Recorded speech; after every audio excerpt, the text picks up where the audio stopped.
বাউল গানের স্বাদের লাউ, এর মতোই লাউ আমাদের জীবনে যোগ করে এক অন্যরকম আনন্দ।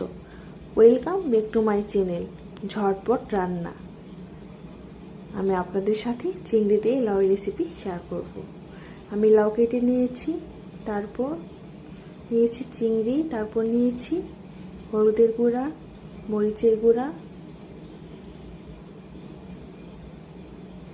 ধনিয়ার গুঁড়া ও জিরার গুঁড়া, সাথে নিয়েছি লবণ,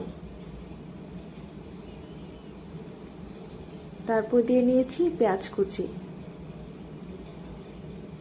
তারপর সামান্য পরিমাণে পানি দিয়ে নিয়েছি। তারপর কড়াইয়ে তেল দিয়ে পেঁয়াজ কুচি দিয়ে নিয়েছি। তারপর চিংড়িটা কড়াইয়ে ঢেলে দিয়ে নাড়াচাড়া করেছি।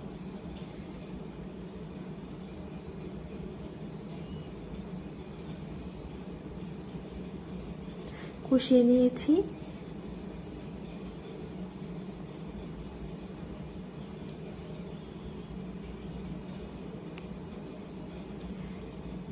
তারপর কষানো হয়ে গেলে লাউ এড করেছি।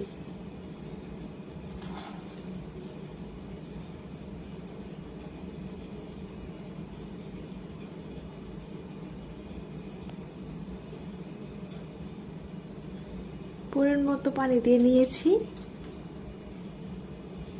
নাড়াচাড়া করে এই তো হয়ে গিয়েছে আমার স্বাদের লাউ।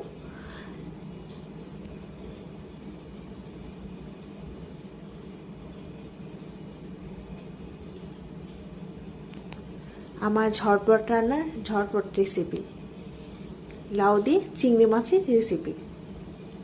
ধন্যবাদ সবাইকে।